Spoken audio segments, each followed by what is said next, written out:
ఈ వీడియోలో నేను జావా స్క్రిప్ట్ లో ప్రామిసెస్ కాన్సెప్ట్ గురించి ఎక్స్ప్లెయిన్ చేస్తున్నా. ప్రామిస్ అనేది జావా స్క్రిప్ట్ లో ఒక ఆబ్జెక్ట్ అన్నమాట. ప్రామిస్ అనే ఒక కన్స్ట్రక్టర్ ఫంక్షన్ ఉంది. ఆ కన్స్ట్రక్టర్ ఫంక్షన్ యూజ్ చేసి ఒక ఆబ్జెక్ట్ ని క్రియేట్ చేస్తే అదే ప్రామిస్ ఆబ్జెక్ట్. ఈ టైప్ ఆఫ్ ఆబ్జెక్ట్ కావాలంటే మనం ఏం చేయాలి? న్యూ అనే కీవర్డ్ యూజ్ చేసి ప్రామిస్ అనే కన్స్ట్రక్టర్ ఫంక్షన్ యూజ్ చేయాలి. ఈ ప్రామిస్ అనే ఆబ్జెక్ట్ ని క్రియేట్ చేయాలంటే ఈ కన్స్ట్రక్టర్ ఫంక్షన్ ని కాల్ చేయడంతో పాటు దీనికి ఒక ఫంక్షన్ ని పాస్ చేయాలి. దీన్ని కాల్ బ్యాక్ ఫంక్షన్ ని పాస్ చేయడం అని అంటారు. ఇక్కడ ఈ కాల్ బ్యాక్ ఫంక్షన్ అంటే ఏంటి? ఇక్కడ మనం ఏ ఫంక్షన్ అయినా రాయొచ్చు. ఎర్రర్ ఫంక్షన్ గానీ, నేమ్డ్ ఫంక్షన్ గానీ, అనానిమస్ ఫంక్షన్ గానీ. ఒకవేళ మనం ఈ ఫంక్షన్ అనేది రాయకపోతే మనకి ఎర్రర్ వస్తుంది అనమాట. జనరల్ గా ఒక ప్రామిస్ ఆబ్జెక్ట్ ని క్రియేట్ చేస్తున్నాము అని అంటే ఆ ప్రామిస్ ఆబ్జెక్ట్ అనేది సమ్ అవుట్పుట్ ఇస్తుంది. ఆ అవుట్పుట్ అనేది ఏదైతే ప్రామిస్ మనం చేస్తున్నామో ఆ ప్రామిస్ అనేది సక్సెస్ అయినప్పుడు ఒక అవుట్పుట్, సక్సెస్ కానప్పుడు ఒక అవుట్పుట్ ఇవ్వడం కోసం ఈ కాల్ బ్యాక్ ఫంక్షన్ లో మళ్ళీ మనం ఇంకొక 2 కాల్ బ్యాక్ ఫంక్షన్స్ ని పారామీటర్స్ కింద పాస్ చేయాలి. మనం ఏ నేమ్స్ అయినా ఇవ్వచ్చు. ఇక్కడ రిజాల్వ్, రిజెక్ట్ అని ఇచ్చాము. ఒక టాస్క్ చేయాలి అని ప్రామిస్ చేసుకున్నాం. ఆ టాస్క్ కంప్లీట్ చేస్తే రిజాల్వ్, లేకపోతే రిజెక్ట్, ఇలా చేయాలి అని దాని మీనింగ్. నెక్స్ట్ వీకెండ్ లో ఈ టాస్క్ అనేది నేను చేస్తాను అని చెప్తే వేరే పర్సన్ కి నేను ప్రామిస్ చేస్తున్నట్టు. సో అలా చేయడమే జస్ట్ ఇక్కడ లెట్ p = న్యూ ప్రామిస్ అని చెప్పి ఒక ఫంక్షన్ రాయడం. సో ఈ ఫంక్షన్ లో మనం ఏం రాస్తున్నాం అని అంటే నెక్స్ట్ వీక్ ఈ వర్క్ చేస్తున్నాను అని చెప్పి రాయడం అనమాట ఈ ఫంక్షన్ లో కోడ్. ఆ ప్రామిస్ అనేది రిజాల్వ్ అయిందో రిజెక్ట్ అయిందో మనకి ఎలా తెలుస్తుంది? నెక్స్ట్ వీక్ రావాలి కదా. సో మనకి నెక్స్ట్ వీక్ వచ్చాక అప్పుడు మనం ఆ వర్క్ అవుట్పుట్ ని చూసి ఆ వర్క్ అనేది కంప్లీట్ అయిందో లేదో చెప్తాం అనమాట. ఒకవేళ వర్క్ కంప్లీట్ అయితే ఆ ప్రామిస్ అనేది ఫుల్ఫిల్ అయినట్టు. ఒకవేళ వర్క్ కంప్లీట్ అవ్వకపోతే ఆ ప్రామిస్ అనేది రిజెక్ట్ అయినట్టు. మనం ఎప్పుడైతే ఒక ప్రామిస్ చేస్తున్నామో ఆ ప్రామిస్ అనేది అప్పుడు పెండింగ్ లో ఉన్నట్టు. అంటే ఏంటి? ఆ ప్రామిస్ అనేది మనం ఫుల్ఫిల్ అయిందని చెప్పలేము, రిజెక్ట్ అయిందని చెప్పలేము. ఎందుకని అంటే ఆ ప్రామిస్ జరగడానికి ఇంకా టైం ఉంది కాబట్టి. అదే విధంగా మనకి జావా స్క్రిప్ట్ లో ప్రామిస్ అనే ఆబ్జెక్ట్ కి 3 స్టేట్స్ ఉంటాయి: పెండింగ్, ఫుల్ఫిల్డ్, రిజెక్ట్ అని. మనం ఎప్పుడైతే ప్రామిస్ క్రియేట్ చేస్తామో అప్పుడు అది పెండింగ్ స్టేట్ లో ఉన్నట్టు అనమాట. సో ఆ పెండింగ్ స్టేట్ లో నుంచి రిజాల్వ్ కానీ రిజెక్ట్ స్టేట్ లో కానీ ఎప్పుడు వస్తుంది అంటే ఇది ఒక కాల్ బ్యాక్ ఫంక్షన్ కదా. ఈ రిజాల్వ్ అనే ఫంక్షన్ ఎప్పుడైతే కాల్ చేస్తామో అప్పుడు ప్రామిస్ ఫుల్ఫిల్మెంట్ స్టేట్ లోకి వెళ్తున్నట్టు. ఒకవేళ రిజెక్ట్ అనే ఫంక్షన్ ని కాల్ చేస్తే ప్రామిస్ అనేది రిజెక్ట్ స్టేట్ లోకి వెళ్తున్నట్టు. సో ఇప్పుడు నేను ఒక ఎగ్జాంపుల్ ద్వారా ఎక్స్ప్లెయిన్ చేస్తాను. ఒక ప్రామిస్ ఆబ్జెక్ట్ ని క్రియేట్ చేస్తున్నా.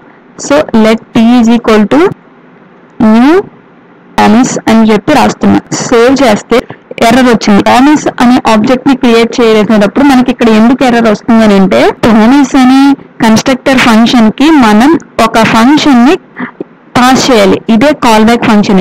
ప్రామిస్ అంటే ఏంటి? ఇక్కడ మనం ఒక పర్టికులర్ టాస్క్ చేయాలి అని అనుకుంటున్నాం. ఆ టాస్క్ ని ఈ ఫంక్షన్ లో మనం స్పెసిఫై చేయాలి. అందుకే ఈ ఫంక్షన్ అనేది క్రియేట్ చేయాలి.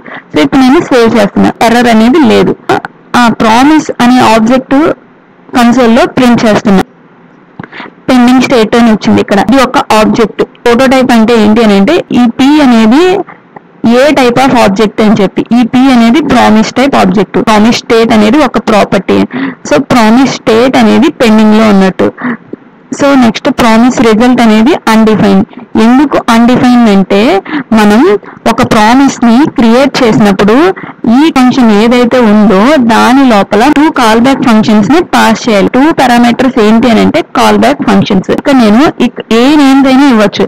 సక్సెస్ అని, ఎర్రర్ అని ఇస్తున్నా. నాకు ఉన్న రిక్వైర్మెంట్ ని బట్టి సక్సెస్ ని ఎప్పుడు కాల్ చేయాలి, ఎర్రర్ అనే ఫంక్షన్ ఎప్పుడు కాల్ చేయాలి అని మనం డిసైడ్ అవ్వాలి. అంటే ఇప్పుడు మనం ఒక సర్వర్ కి రిక్వెస్ట్ పంపిస్తున్నాం. ఆ సర్వర్ దగ్గర నుంచి మనకి డేటా వస్తే అప్పుడు మనం సక్సెస్ అనే ఫంక్షన్ కాల్ చేయాలి. ఒకవేళ సర్వర్ దగ్గర నుంచి డేటా రాకుండా మనకి ఏదైనా ఎర్రర్ వస్తే అప్పుడు మనం ఎర్రర్ అనే ఫంక్షన్ ని కాల్ చేయాలి. ఒక వేరియబుల్ తీసుకున్నా సింపుల్ గా ఎక్స్ప్లెయిన్ చేయడానికి. లెట్ డేటా కేమ్ అని ఒక వేరియబుల్ తీసుకుంటున్నా. ఇందులో ఇప్పుడు నేను ట్రూ అసైన్ చేస్తున్నా. డేటా కేమ్ అంటే డేటా కేమ్ అనే వేరియబుల్ లో ఇక్కడ నేను డైరెక్ట్ గా ట్రూ ఇచ్చేసాను. సో ఇప్పుడు నేను డేటా కేమ్ అనే వేరియబుల్ ట్రూ అయితే నేను ఏం చేయాలి? ఈ సక్సెస్ అనే ఫంక్షన్ ని కాల్ చేయాలి. కావాల్సిన రిక్వైర్మెంట్ జరిగినప్పుడు ఇక్కడ ఫస్ట్ పారామీటర్ ఏదైతే పాస్ చేస్తామో కాల్ చేయాలి. సో ఇక్కడ నేను ఏం చేస్తానంటే ప్రామిస్ డన్ అని రాస్తున్నా. డేటా కేమ్ అనేది వేరియబుల్ ఫాల్స్ అయితే అప్పుడు మనం ఏం చేయాలంటే సెకండ్ ఫంక్షన్ ఏదైతే ఉందో దాన్ని కాల్ చేయాలి. So error of promise not done అని చెప్పి రాస్తున్నాం. ఈ లోపల ఏదైతే ఫంక్షన్ రాసామో అది ఆటోమేటిక్ గా ఈ ప్రామిస్ ఆబ్జెక్ట్ ని క్రియేట్ చేసినప్పుడు ఎగ్జిక్యూట్ అయిపోతా ఉంటుంది అనమాట. ఈ డేటా కేమ్ అనే వేరియబుల్ ట్రూ అయితే మనకి ఇది కాల్ అవ్వాలని చెప్పి రాసాం. ఒకవేళ ఈ డేటా కేమ్ అనేది ఫాల్స్ అయితే ఇది కాల్ అవ్వాలని చెప్పి రాసాం. అనానిమస్ ఫంక్షన్ కి ఫస్ట్ పాస్ చేసిన కాల్ బ్యాక్ ఫంక్షన్ ఏదైతే ఉందో దాన్ని కాల్ చేస్తే అప్పుడు ఆటోమేటిక్ గా ప్రామిస్ అనేది ఫుల్ఫిల్డ్ అనే స్టేట్ లోకి వెళ్తుంది. ఎప్పుడైతే ఈ ఎర్రర్ ఫంక్షన్ కి కాల్ అవుతుందో ఆ ప్రామిస్ అనేది రిజెక్ట్ స్టేట్ లోకి వెళ్తున్నట్టు. ప్రామిస్ అనేది ఎప్పుడు ఆ 3 స్టేట్స్ లో ఏదో ఒక స్టేట్ లో ఉంటుంది. పెండింగ్ గానీ రిజాల్వ్డ్ గానీ, రిజాల్వ్డ్ అంటే ఫుల్ఫిల్డ్ లేకపోతే రిజెక్టెడ్. సో ఇక్కడ మనకి ప్రామిస్ ఫుల్ఫిల్డ్ అని ఎందుకు వచ్చింది అని అంటే డేటా కేమ్ అనే వేరియబుల్ ట్రూ అయితే మనం ఇది కాల్ అయిపోవాలని చెప్తున్నాం. మనం డేటా కేమ్ అనే వేరియబుల్ ట్రూ ఇచ్చాం కాబట్టి అది అవుతుంది. ఇప్పుడు నేను ఇక్కడ ఫాల్స్ ఇస్తే మనకి ప్రామిస్ అనేది రిజెక్టెడ్ స్టేట్ లో ఉంటుంది. సో ఇప్పుడు నేను దీన్ని ఎక్స్ప్లెయిన్ చేస్తే ఈ ప్రామిస్ అనేది ఎప్పుడు మనకి ఒక రిజల్ట్ ఇస్తుంది. ఆ రిజల్టే ప్రామిస్ ఆబ్జెక్ట్ లో మనకి స్టోర్ అయి ఉంటుంది. ప్రామిస్ అనే ఆబ్జెక్ట్ యొక్క ఇన్ఫర్మేషన్ మనం ఇక్కడ ప్రింట్ చేస్తున్నాం. ప్రామిస్ స్టేట్ ని ఆ ప్రామిస్ రిజల్ట్ ని రెండింటిని ఇస్తుంది ఆ ప్రామిస్ ఆబ్జెక్ట్ అనమాట. ఇనిషియల్ గా మనం ఎప్పుడైతే ఒక ప్రామిస్ ఆబ్జెక్ట్ ని క్రియేట్ చేస్తామో అప్పుడు మనకి ఈ ప్రామిస్ ఆబ్జెక్ట్ అనేది పెండింగ్ స్టేట్ లో ఉన్నట్టు. సో ఇప్పుడు నేను ఇక్కడ లోపల ఏమీ రాయట్లేదు, జస్ట్ అది పెండింగ్ స్టేట్ లో ఉన్నట్టు. ఇక్కడ మనకి ప్రామిస్ స్టేట్ పెండింగ్ అని ఉంది కదా, ప్రామిస్ రిజల్ట్ అన్డిఫైన్డ్. ఎందుకు అని అంటే అన్డిఫైన్డ్ పెండింగ్ స్టేట్ లో ఉన్నప్పుడు మనం ప్రామిస్ అనే ఆబ్జెక్ట్ ఏ డేటాని రిటర్న్ చేయదు. ఎప్పుడైతే ఫుల్ఫిల్డ్ స్టేట్ లో కానీ రిజెక్ట్ స్టేట్ లో కానీ ఉన్నప్పుడే ప్రామిస్ అనే ఆబ్జెక్ట్ సమ్ డేటాని రిటర్న్ చేయగలదు. ఆ డేటా ఏంటి అని అంటే ఇక్కడ మనం సక్సెస్ అనే ఫంక్షన్ కి ఏదైతే పాస్ చేస్తామో అదే డేటాని ప్రామిస్ ఆబ్జెక్ట్ రిటర్న్ చేస్తుంది. ఎప్పుడు ప్రామిస్ ఫుల్ఫిల్ అయినప్పుడు. ప్రామిస్ ఎప్పుడు ఫుల్ఫిల్ అవ్వాలో అది కూడా మనమే రాస్తాం అనమాట. ప్రామిస్ ఫుల్ఫిల్ అవ్వడం అంటే ఇక్కడ దాని మీనింగ్ ఏంటి అని అంటే సక్సెస్ అనే ఫంక్షన్ ని కాల్ చేయడం. ఈ ఫంక్షన్ కి మనం ఫస్ట్ పారామీటర్ ఏ కాల్ బ్యాక్ ఫంక్షన్ అయితే ఇస్తామో దాన్ని ఎప్పుడైతే మనం కాల్ చేస్తామో ఆ ప్రామిస్ అనేది ఆటోమేటిక్ గా ఫుల్ఫిల్డ్ అనే స్టేట్ కి వెళ్తుంది. మనం సెకండ్ పారామీటర్ ఏ కాల్ బ్యాక్ అయితే ఇచ్చామో దాన్ని ఎప్పుడైతే కాల్ చేస్తున్నామో అప్పుడు ఆ ప్రామిస్ అనేది రిజెక్ట్ స్టేట్ లో ఉంటుంది. సో ఇక్కడ నేను తీసుకున్న దాని ప్రకారం ఈ డేటా కేమ్ అనే వేరియబుల్ ఫాల్స్ ఇచ్చాను కాబట్టి ఈ ఇఫ్ కండిషన్ ఎగ్జిక్యూట్ అవ్వట్లే, అంటే సక్సెస్ అనే ఫంక్షన్ కాల్ అవ్వట్లే. సో ఎల్స్ ఎర్రర్ అనే ఫంక్షన్ కాల్ అయ్యి ప్రామిస్ నాట్ డన్ అని వచ్చిందనమాట. ఈ ప్రామిస్ అనే ఆబ్జెక్ట్ క్రియేట్ చేసేటప్పుడు మనం గుర్తుపెట్టుకోవాల్సింది ఏంటి అని అంటే ఈ ప్రామిస్ అనే కన్స్ట్రక్టర్ ఫంక్షన్ లో ఒక కాల్ బ్యాక్ ఫంక్షన్ ఇవ్వాలి. నేను అనానిమస్ ఫంక్షన్ ఇచ్చాను. ఈ ఫంక్షన్ లో ఇంకొక 2 కాల్ బ్యాక్ ఫంక్షన్స్ ఇవ్వాలి. ఆ 2 కాల్ బ్యాక్ ఫంక్షన్స్ ఎందుకు అని అంటే ప్రామిస్ అనేది ఎందుకు అది ఫ్యూచర్ లో ఒక పర్టికులర్ వాల్యూని ఇస్తుంది. ఎప్పుడు ఇస్తుందో మనకి తెలియదు. అది ఎప్పుడు ఇస్తుంది అంటే ఇక్కడ మనం రాసే స్టేట్మెంట్స్ ని బట్టి డిపెండ్ అయి ఉంటుంది. ప్రామిస్ ఆబ్జెక్ట్ అనేది ఎప్పుడు ఏ డేటా ఇస్తుందో తెలియదు. ఎప్పుడు ఏ డేటా ఇస్తుంది అనేది మనం రాసిన లాజిక్ ని బట్టి డిపెండ్ అయి ఉంటుంది. ఫైనల్ గా ప్రామిస్ అనేది ఒక డేటాని రిటర్న్ చేస్తుంది. ఆ డేటా అనేది మనకి ప్రామిస్ ఫుల్ఫిల్ అయినప్పుడు ఒకలా ఇవ్వాలి, ప్రామిస్ అనేది ఫుల్ఫిల్ అవ్వనప్పుడు ఒకలా ఇవ్వాలి. ప్రామిస్ ఫుల్ఫిల్ అయినప్పుడు ఏ డేటా ఇవ్వాలి అని చెప్పి మనమే రాయాలి. ఆ రాసేది ఎలా రాయాలి అని అంటే ఇక్కడ మనం ఫస్ట్ కాల్ బ్యాక్ ఫంక్షన్ ఏదైతే ఇస్తున్నామో దాన్ని కాల్ చేస్తూ దాంట్లోకి మనం ఏదైతే పాస్ చేస్తామో ఇక్కడ నేను ఒక టెక్స్ట్ అని కాకుండా ఒక యారేని కూడా మనం రిటర్న్ చేయొచ్చు. ఒక యారే ఇస్తున్నా ఇప్పుడు అది డేటా కేమ్ అనే వేరియబుల్ ట్రూ అయినప్పుడు ప్రామిస్ రిజల్ట్ లో మనకి యారే వచ్చింది, ప్రామిస్ స్టేట్ ఫుల్ఫిల్డ్ వచ్చింది. ఈ ప్రామిస్ అనే ఆబ్జెక్ట్ కి ఇంకో 2 మెథడ్స్ ఉన్నాయి, డెన్నో క్యాచ్ అని. ఈ డెన్నో క్యాచ్ అనేవి మనకి ఎప్పుడు యూజ్ అవుతాయి అని అంటే ప్రామిస్ అనేది ఒక రిజల్ట్ ని మనకి ఇస్తుంది కదా, ఆ రిజల్ట్ మనం యూజ్ చేసుకోవాలి అని అనుకుంటే ఈ డెన్నో క్యాచ్ అనే మెథడ్స్ ని యూజ్ చేసుకోవాలి. ప్రామిస్ ఫుల్ఫిల్ అయినప్పుడు ఏదైతే డేటాని మనం రిటర్న్ చేస్తున్నామో ఆ డేటా అనేది డెన్ అనే మెథడ్ లో మనం యూజ్ చేసుకోవచ్చు.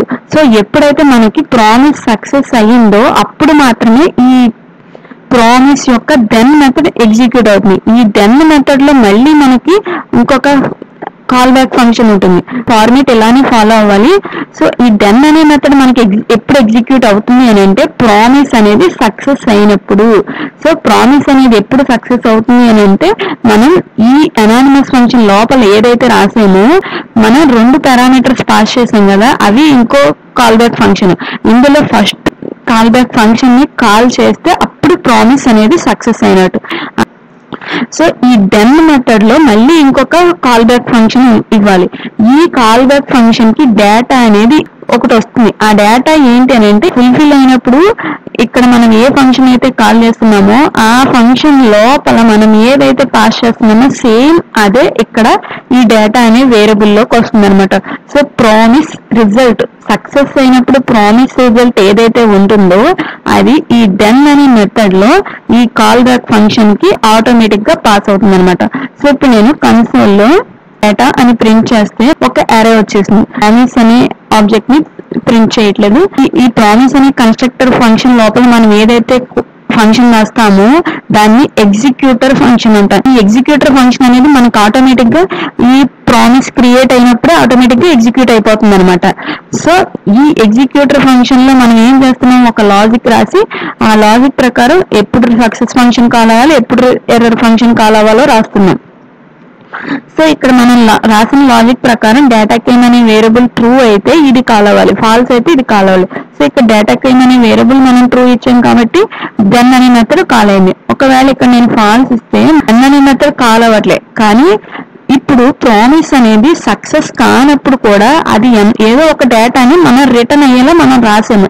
ఆ డేటాని మనం యూజ్ చేసుకోవాలి అని అంటే ప్రామిస్ లోనే క్యాచ్ అనే ఇంకొక మెథడ్ ఉంది. సేమ్ క్యాచ్ కూడా డెన్ లాగానే ఒక కాల్ బ్యాక్ ఫంక్షన్ ఆర్గ్యుమెంట్ కింద తీసుకుంటుంది. ఈ కాల్ బ్యాక్ ఫంక్షన్ కి ఏదైతే వస్తుందో అది ఎక్కడి నుంచి వస్తుంది అని అంటే ఇక్కడ మనం ఎర్రర్ అనే ఫంక్షన్ లో ఏదైతే పాస్ చేస్తామో అది ఇక్కడికి వస్తుంది అనమాట. సో ఇప్పుడు నేను కన్సోల్ లో ఈ వేరియబుల్ నేమ్స్ మనం ఏమైనా ఇవ్వచ్చు. మనకి ఏమొచ్చింది, ప్రామిస్ నాట్ డన్ అనే ఒక టెక్స్ట్ అనేది ప్రింట్ అయింది. ఎందుకనంటే ప్రామిస్ అనేది జరగలేదని చెప్పి ఎర్రర్ అనేది చూపించింది అనమాట. ఈ రెండు ఫంక్షన్స్ ని అసలు కాల్ చేయలేదు అని అంటే దాని మీనింగ్ ఏంటి అని అంటే ప్రామిస్ అనేది పెండింగ్ స్టేట్ లోనే ఉన్నట్టు. ఇప్పుడు మనకి ఏంటంటే ఏమి రావట్లేదు, ఎందుకనంటే ప్రామిస్ అనేది పెండింగ్ స్టేట్ లో ఉంది. ఈ డెన్ క్యాచ్ ఎప్పుడు ఎగ్జిక్యూట్ అవుతాయి, డెన్ అన్న ప్రామిస్ సక్సెస్ అయినప్పుడు, క్యాచ్ అన్న ప్రామిస్ అనేది రిజెక్ట్ అయినప్పుడు. ఈ అనే ఆబ్జెక్ట్ ని ప్రింట్ చేస్తే ప్రామిస్ అనేది పెండింగ్ స్టేట్ లో ఉంది. అదే నేను ఈ పి అనే ప్రామిస్ ఆబ్జెక్ట్ ని నేను ఇక్కడ డెన్ ఫంక్షన్ లో ప్రింట్ చేస్తే అతని ఇక్కడ ఎందుకు చూపించలేదు అని అంటే ఈ కోడ్ ని కామెంట్ చేసాం కాబట్టి చూపించలేదు. సో ఇప్పుడు ప్రామిస్ నాట్ డన్ అని ఎందుకు వచ్చింది అని అంటే ఇక్కడ నేను డేటా కేమ్ అనే వేరియబుల్ ఫాల్స్ పెట్టాను కాబట్టి. సో ఇది మనకి ఏమైంది, ఇక్కడ ప్రామిస్ స్టేట్ ఫుల్ఫిల్డ్. డెన్ అనే మెథడ్ ఎప్పుడు ఎగ్జిక్యూట్ అవుతుంది అని అంటే ప్రామిస్ అనేది సక్సెస్ అయినప్పుడు, ప్రామిస్ అనేది రిజాల్వ్ అయినప్పుడు.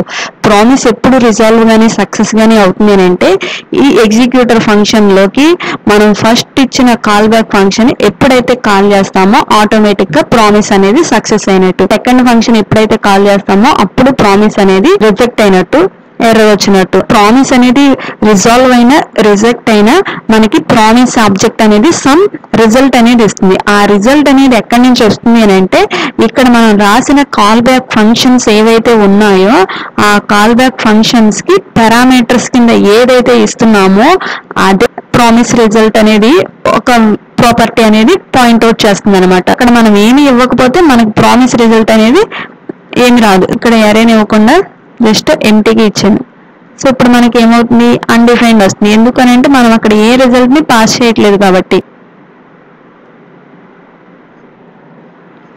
సో ఇప్పుడు ఈ ప్రామిస్ అనే కాన్సెప్ట్ ని యూజ్ చేసుకుంది అజాక్స్ కాల్ ని క్రియేట్ చేస్తాను. సో లాస్ట్ వీడియోలో నేను గెట్ డేటా అనే ఒక బటన్ తీసుకుని ఆ బటన్ ని క్లిక్ చేస్తున్నప్పుడు మన సర్వర్ లో ఉన్న ఒక టెక్స్ట్ ఫైల్ యొక్క డేటాని డిస్ప్లే చేయాలి అని చెప్పి ఒక వీడియో చేశాను. సో ఆ అజాక్స్ కాల్ గురించి నేను ఆల్రెడీ ఇంతకు ముందు ఎక్స్ప్లెయిన్ చేసిన వీడియో లింక్ ని ఈ వీడియో డిస్క్రిప్షన్ లో పెడుతున్నా. ఒకవేళ ఎవరికైనా అజాక్స్ కాల్స్ గురించి తెలియకపోతే ఆ వీడియో వాచ్ చేసి అప్పుడు ఈ కాన్సెప్ట్ యూజర్ ఎప్పుడైతే ఈ గెట్ డేటా బటన్ మీద క్లిక్ చేస్తారో అప్పుడు మనకి అజాక్స్ రిక్వెస్ట్ అనేది వెళ్ళాలి. ఆ బటన్ ఎలిమెంట్ ని జావా స్క్రిప్ట్ లో తీసుకురావాలి. సో ఇప్పుడు ఈ బటన్ ని యూజర్ ఎప్పుడైతే క్లిక్ చేస్తారో అప్పుడు ఒక HTTP కాల్ అనేది వెళ్ళాలి. బటన్ కి క్లిక్ అనే ఈవెంట్ ని యాడ్ చేస్తున్నాం. సో ఈ క్లిక్ అనే ఈవెంట్ జరిగినప్పుడు మనం ఏం చేయాలి అని అంటే HTTP కాల్ చేసి మన లోకల్ సర్వర్ లో ఉన్న టెక్స్ట్ ఫైల్ యొక్క కంటెంట్ ని మనం తీసుకురావాలి. ఇప్పుడు నేను ఒక ప్రామిస్ ఆబ్జెక్ట్ ని క్రియేట్ చేసి ఆ ప్రామిస్ కోడ్ లో ఆ ప్రామిస్ ఎగ్జిక్యూటర్ ఫంక్షన్ లో ఆ XML HTTP రిక్వెస్ట్ ని పంపిస్తున్నాను. ప్రామిస్ అని ఒక వేరియబుల్ ని తీసుకుంటున్నాం. న్యూ ప్రామిస్ ఫంక్షన్ ని కాల్ బ్యాక్ కింద తీసుకుంటుంది. ఈ ఎగ్జిక్యూటర్ ఫంక్షన్ కి 2 పారామీటర్స్ పాస్ చేయాలి. రిజాల్వ్ ఆ 2 పారామీటర్స్ కూడా మళ్ళీ కాల్ బ్యాక్ ఫంక్షన్స్. వీటికి మనం ఏదైనా నేమ్స్ ఇవ్వచ్చు. జనరల్ గా రిజాల్వ్ రిజెక్ట్ అని యూజ్ చేస్తారు. మనం ఏ నేమ్స్ అయినా ఇవ్వచ్చు. XML HTTP రిక్వెస్ట్ ఆబ్జెక్ట్ ని క్రియేట్ చేయాలి. So let XHR is equal to new XML HTTP request. ఒక రిక్వెస్ట్ ని క్రియేట్ చేద్దాం. ఒక రిక్వెస్ట్ ని క్రియేట్ చేయాలంటే XML HTTP request open method ని యూజ్ చేయాలి. సో ఈ ఓపెన్ మెథడ్ లో మనం ఇప్పుడు డేటాని తీసుకురావాలి కాబట్టి సర్వర్ దగ్గర నుంచి గెట్ ఎక్కడి నుంచి తీసుకురావాలి అని అంటే మన లోకల్ సర్వర్ లో ఈ HTML ఫైల్ అనేది ఏ ఫోల్డర్ లో ఉందో సేమ్ ఫోల్డర్ లోనే ఒక ఫైల్ ఉంది. ఆ ఫైల్ ని తీసుకురావాలి. తర్వాత సింక్రనస్ ఎసింక్రనస్ ట్రూ అని ఇస్తే మనకి ఎసింక్రనస్ గా జరుగుతుంది ఈ టాస్క్ అనేది. ఇప్పుడు మనకి రిక్వెస్ట్ అనేది సెండ్ చేయాలి సర్వర్ కి. సో సెండ్ అనే మెథడ్ యూజ్ చేయాలి. ఎప్పుడైతే ఒక రిక్వెస్ట్ ని సర్వర్ కి పంపిస్తున్నామో సర్వర్ దగ్గర నుంచి మనకి రెస్పాన్స్ వచ్చిందో లేదో తెలుసుకోవాలి అని అంటే ఆన్లోడ్ అనే ఈవెంట్ ని XML HTTP రిక్వెస్ట్ అనే ఆబ్జెక్ట్ కి అటాచ్ చేసి ఒకవేళ మనం సర్వర్ కి పంపించిన రిక్వెస్ట్ అనేది సక్సెస్ అయ్యి సర్వర్ నుంచి ఏదో రెస్పాన్స్ వచ్చింది, ఆ రెస్పాన్స్ వచ్చినప్పుడు తెలియాలి అని అంటే ఆన్లోడ్ అనే ఈవెంట్ ని యాడ్ చేయాలి. ఈ ఫంక్షన్ లో ఆ XML HTTP రిక్వెస్ట్ యొక్క స్టేటస్ అనేది ఒక ప్రాపర్టీ. ఈ స్టేటస్ ప్రాపర్టీ ఎప్పుడైతే 200 ఉంటుందో మీనింగ్ ఏంటి అని అంటే మనకి కావాల్సింది సర్వర్ దగ్గర నుంచి వచ్చినట్టు. ఇప్పుడు మనం ఏం చేయాలి అని అంటే ఈ రిజాల్వ్ అనే మెథడ్ ని ఈ ప్లేస్ లో మనం కాల్ చేయాలి. ఈ రిజాల్వ్ అనే మెథడ్ లో మనం ఏం పాస్ చేయాలి అని అంటే సర్వర్ దగ్గర నుంచి మనకి ఏ టెక్స్ట్ అయితే వచ్చిందో ఆ టెక్స్ట్ ని పాస్ చేయాలి. సో సర్వర్ దగ్గర నుంచి మనకి ఏ రిజల్ట్ వచ్చిందో అదే ప్రాపర్టీలో ఉంటుందంటే రెస్పాన్స్ టెక్స్ట్ అనే ప్రాపర్టీలో ఉంటుంది. ఒకవేళ మనకి ఆ స్టేటస్ అనేది 200 కాకపోతే అప్పుడు మనం ఏం చేయాలి అని అంటే ఎల్స్ బ్లాక్ లో రిజెక్ట్ అని ఇంకొక కాల్ బ్యాక్ ఫంక్షన్ ఏదైతే ఉందో దాన్ని కాల్ చేసి దీంట్లో మనం ఒక మెసేజ్ ని పాస్ చేయాలి. డేటా ఫౌండ్ అనే ఒక మెసేజ్ ని పాస్ చేస్తున్నాం. ఒక ప్రామిస్ ఆబ్జెక్ట్ ని క్రియేట్ చేస్తున్నాం. ఆ ప్రామిస్ ఆబ్జెక్ట్ యొక్క ఎగ్జిక్యూటర్ ఫంక్షన్ లో మనం XML HTTP రిక్వెస్ట్ ని పంపుతున్నాం. ఇలా పంపినప్పుడు సర్వర్ నుంచి రెస్పాన్స్ ఎప్పుడైతే వస్తుందో ఆ రెస్పాన్స్ యొక్క స్టేటస్ ని చెక్ చేసి ఒకవేళ రెస్పాన్స్ అనేది 200 అయితే సర్వర్ దగ్గర నుంచి వచ్చిన స్టేటస్ వాల్యూ నెంబర్ 200 అయితే అప్పుడు మనం ఈ రిజాల్వ్ అనే ఫంక్షన్ ని కాల్ చేస్తున్నాం. ఈ రిజాల్వ్ అనే ఫంక్షన్ కి మనం ఏం పాస్ చేస్తున్నాం అని అంటే రిజల్ట్ ఏదైతే వచ్చిందో సర్వర్ దగ్గర నుంచి దాన్ని పాస్ చేస్తున్నాం. ఇక్కడ మనం డెన్నో క్యాచ్ అనే 2 ఫంక్షన్స్ ఏవైతే ఉన్నాయో ఆ 2 ఫంక్షన్స్ ని యూజ్ చేసి డెన్ అనే మెథడ్ కి మనం ఒక కాల్ బ్యాక్ ఫంక్షన్ రాస్తున్నాం కదా. ఈ ఫంక్షన్ ఎప్పుడైతే మనకి ఎగ్జిక్యూట్ అవుతుందో దాని మీనింగ్ ఏంటి అని అంటే ప్రామిస్ అనేది సక్సెస్ అయినప్పుడు. ప్రామిస్ అనేది సక్సెస్ అయినప్పుడు మనకి రెస్పాన్స్ ఇక్కడ మనకి ప్రామిస్ అనే ఆబ్జెక్ట్ ఏం రిటర్న్ చేస్తుంది, రెస్పాన్స్ టెక్స్ట్ ఏదైతే ఉందో సర్వర్ దగ్గర నుంచి దాన్ని రిటర్న్ చేస్తుంది. సో అది మనకి ఇక్కడ డేటా అనే పారామీటర్ లోకి ఆటోమేటిక్ గా పాస్ అవుతుంది. సో ఇప్పుడు ఈ డేటా అనే ఐడిని కూడా మనం తీసుకుందాం జావా స్క్రిప్ట్ లో. So data element is equal to document dot get element by id of data.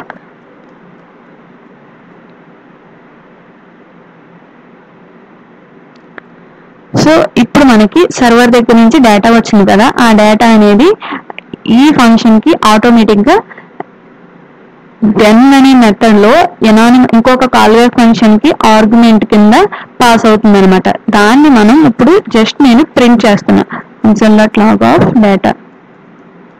ఒకవేళ ఎర్రర్ వచ్చిన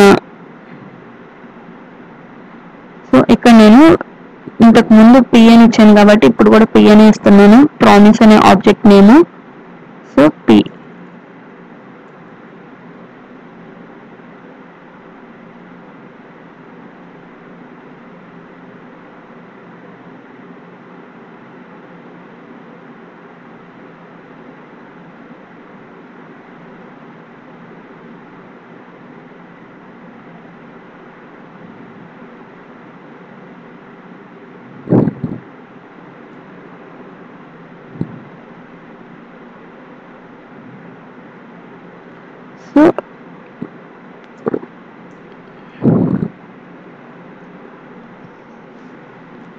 సో ఆన్ క్లిక్ ఈవెంట్ జరిగినప్పుడు ఒక ఫంక్షన్ జరగాలని రాసాం కదా, ఆ ఫంక్షన్ లోనే మనం ఈ దెన్ అవి కూడా రాయాలి. ఎందుకంటే మనం లెట్ అనే వేరియబుల్ తో క్రియేట్ చేసాం కాబట్టి ఆ ప్రామిస్ ఆబ్జెక్ట్ ఆ బ్లాక్ లోపల మాత్రమే మనం యాక్సెస్ చేసుకోగలం.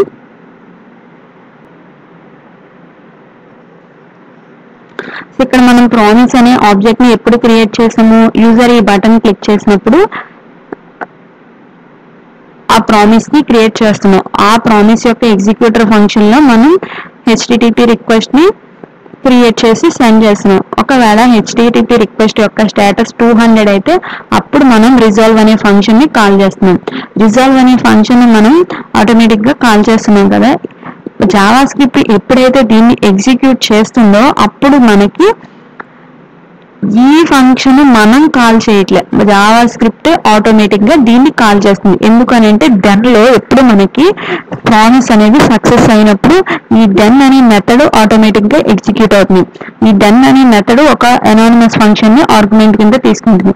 ఈ అనానిమస్ ఫంక్షన్ కి డేటా అనేది ఏం వస్తుంది అంటే ప్రామిస్ రిటర్న్ చేసిన రిజల్ట్ వస్తుంది. ఈ ప్రామిస్ అనేది ఏం రిజల్ట్ ని రిటర్న్ చేస్తుంది అని అంటే ఇక్కడ మనం ఈ ఎగ్జిక్యూటర్ ఫంక్షన్ లో ఫస్ట్ పారామీటర్ ఏదైతే ఉందో దాన్ని కాల్ చేసేటప్పుడు ఇక్కడ ఆర్గ్యుమెంట్ ఏదైతే ఇస్తామో దాన్ని మనకి ఈ ఫంక్షన్ డెన్ అనే మెథడ్ లో కాల్ బ్యాక్ ఫంక్షన్ కి ఆర్గ్యుమెంట్ కింద ఆటోమేటిక్ గా పాస్ చేస్తుంది. దాన్ని మనం యూజ్ చేసుకోవాలి. సో ఇక్కడ మనం మళ్ళీ డాట్ డెన్ అని ఇచ్చాక ఒకసారి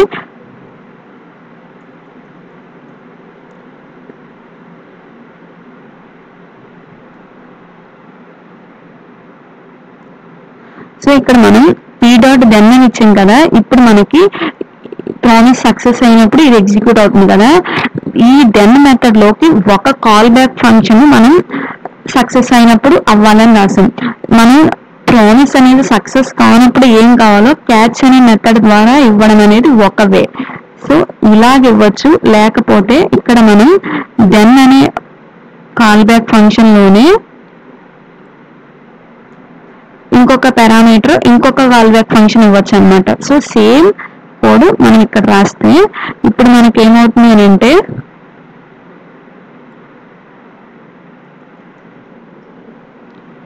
సో దీన్ని నేను కామెంట్ చేసేస్తున్నా. సో ఇప్పుడు కూడా మనకి సేమ్ రిజల్ట్ వస్తుంది. ఇప్పుడు నేను మళ్ళీ ఆ బటన్ క్లిక్ చేస్తున్నా, దిస్ ఈ డెమో ఆఫ్ అజాక్స్ కాల్స్ అని చెప్పి. ఎందుకు వచ్చిందంటే ఇక్కడ నేను ఆ టెక్స్ట్ ఫైల్లో ఆ డేటాను రాసాను. సేమ్ ఆ డేటా అనేది మనకి ఇక్కడ అవుట్పుట్ వచ్చిందనమాట. సో ఇప్పుడు నేను ఆ టెక్స్ట్ ఫైల్ నేమ్ రాంగ్ ఇస్తున్నా రిక్వెస్ట్ పంపేటప్పుడు. సో ఇప్పుడు మనకి ఏమొస్తుందో ఎర్రర్ చూద్దాం.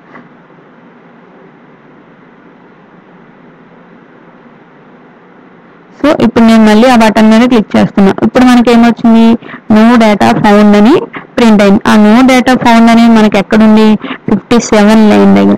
ఈ 57 లైన్ అనేది మనకి ఏంటి, డెన్ అనే మెథడ్ లో సెకండ్ కాల్ బ్యాక్ ఫంక్షన్.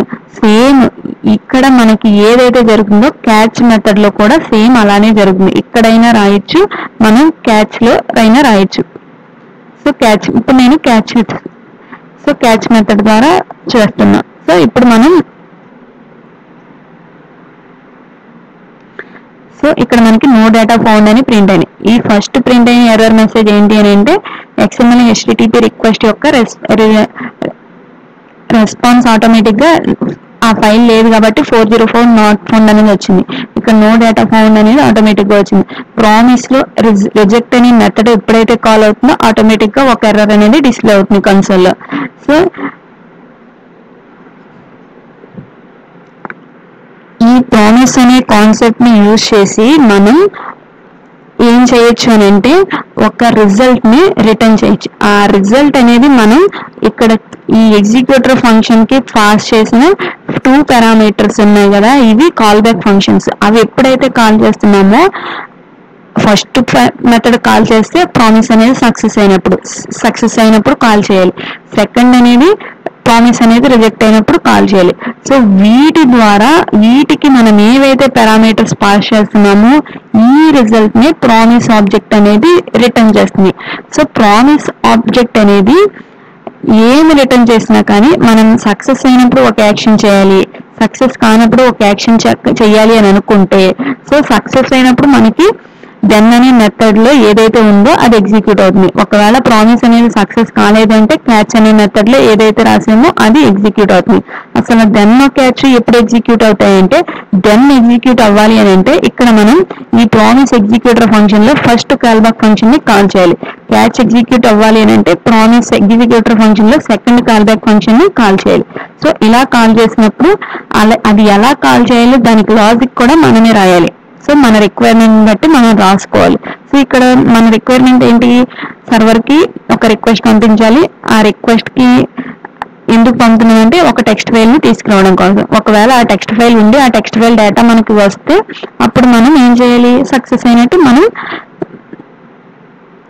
మనకి తెలుస్తుంది. కాబట్టి మనం ఏం చేయాలి, ఇందులో పాస్ చేసిన ఫస్ట్ కాల్ బ్యాక్ ఫంక్షన్ ని కాల్ చేయాలి.